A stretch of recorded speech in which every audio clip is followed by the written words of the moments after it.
Islami kita akan lanjutkan pembahasannya. Nah, Ustaz tadi ada poinnya dari surat Luqman ayat 17 yang mana empat keutamaan gitu dalam isi surat Luqman ayat 17.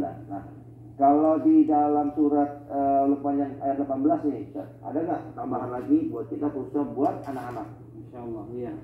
Ada pesan indah lagi dari Luqmanul Hakim yang terungkap di dalam ayat 18 di surah Luqman-nya. Kata Allah, "Wa la tusa'ir khaddaka lin-nasi wa la tamshi fil ardi maraha." Jangan kita berjalan di muka bumi ini dengan sombong. Enggak boleh sombong. Innallaha la yuhibbu kulla mukhtalin fakhur. Allah itu tidak menyukai setiap orang yang sombong lagi sangat membanggakan diri. Tidak boleh tuh ya. Maka ini saya coba kaitkan dengan hadis Rasulullah SAW. Ini masya Allah indah pesan ini.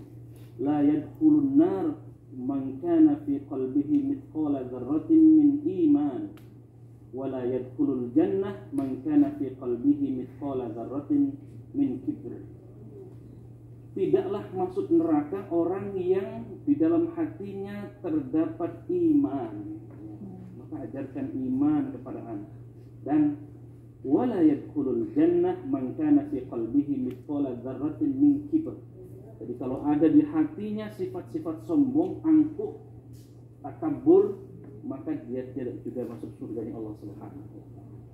Maka ajarkan kepada anak jangan sombong, bukan hanya kepada anak, kepada kita semua. Oke, ini penting sekali ya untuk kita terhindar dari atau sifat sombong seperti itu ya. Oke Ustaz, tadi penjelasan sudah lengkap di surat Luqman ayat 18. Ini ada pertanyaan nih yang masih mau tanyakan dari media sosial. Sama-sama kita lihat. Bagaimana hukumnya jika orang tua memukul anaknya karena tidak mau sholat? Memang ada hadis ya, ketika anak itu sudah mencapai balik usia antara 7 tahun, ada yang mengatakan 9 tahun, maka kalau meninggalkan sholat maka pukullah ya. Nah sekarang pertanyaannya adalah pukulnya apakah mukul dengan kasih sayang atau mukul ngehajar pakai apa namanya bambu. Nah tentu saya lebih memahami teks hadis itu memukulnya dengan pukulan kasih sayang, dibangunin. Jangan ini main sebor bae itu bohong. Disabet ya. Iya, ya anak kabur, bukannya nurut sholat tapi kabur malah yang lain-lain. Ya maka memaknai memukul ini pukullah dengan pukulan kasih sayang, dibangunkan. Kayaknya ditaruhin 1 juta mah mau dibangun. Melek. Itu saya juga melek kalau Oke, berarti benar ya. Artinya ada dengan bukan pukulan yang sayang ya, tidak seperti kita kasar dan sebagainya. Oke Ustaz, nah selanjutnya ini di depan kita semua nih, ini para jamaah-jamaah yang keren-keren ganteng ini mau bertanya kelihatannya di depan ya. Para gans-gans nih. Iya. Oke, kalau gitu langsung silakan Mas. Mau nanya. Assalamualaikum warahmatullahi wabarakatuh. Waalaikumsalam. Nama saya Nando dari Miftahul Khair dari Bendungan Hilir. Gini Pak Ustadz, kan saya sering melihat tuh banyak anak-anak yang ngemis di jalan-jalan, terutama kan di kota Jakarta banyak banget tuh anak-anak ngemis. Kan bukannya kalau di agama Islam itu ngemis itu dilarang Pak Ustadz. Yang mau saya tanyakan gini Pak, apakah nantinya anak-anak yang ngemis itu bakal dosa? Terus apakah itu termasuk penelantaran anak Pak Ustadz?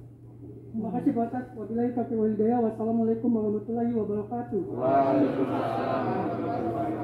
Ya. Tentang pengemis ini di Quran lis-sa'ili wal mahrum ya.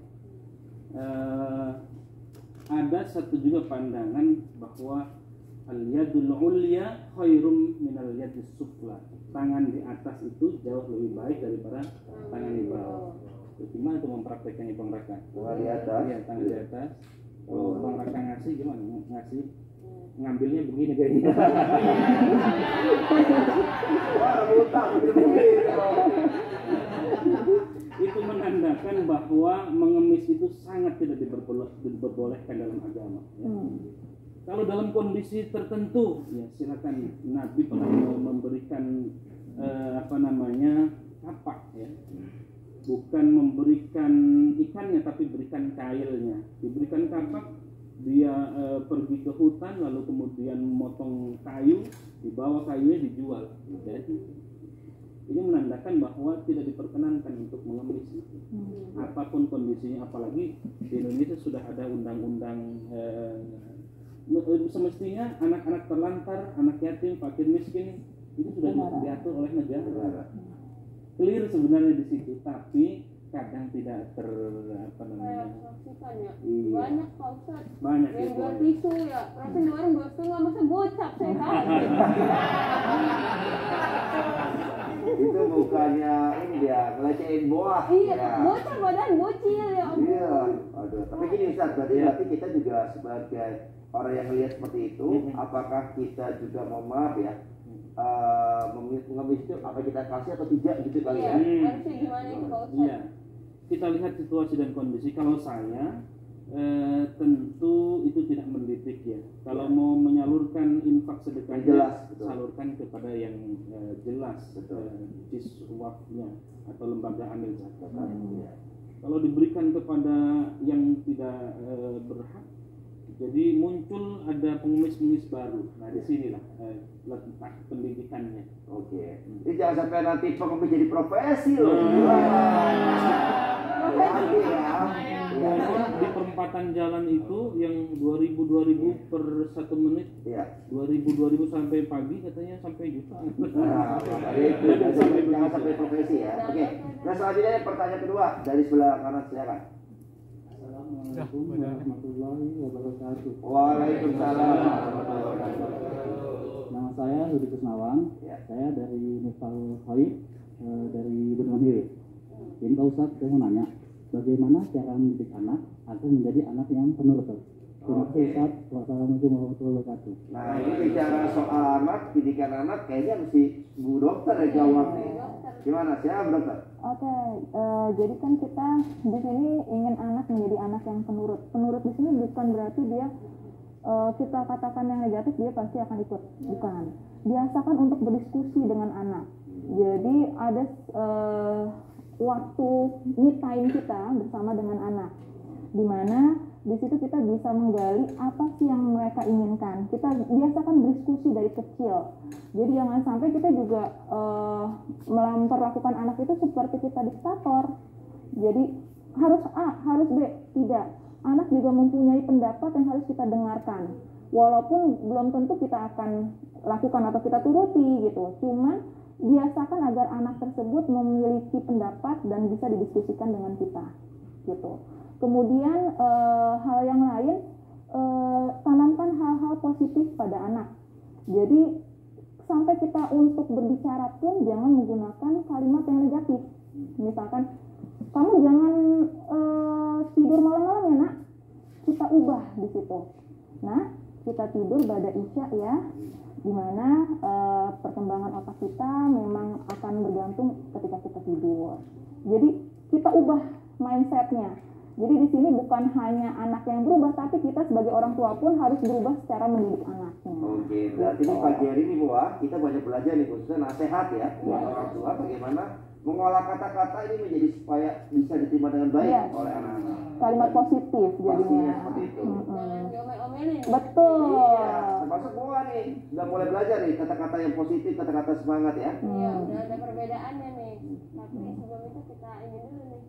Ada yang lewat lagi. Mana sih mulai doang? Tahu tuh tadi ya, ada yang mau lewat lagi. Kita kasih lewat dulu ya. Daripada marah-marah ya.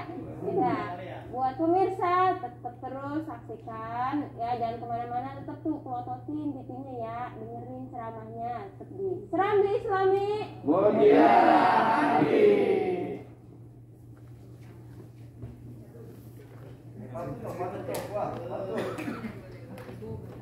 Oke, setuju.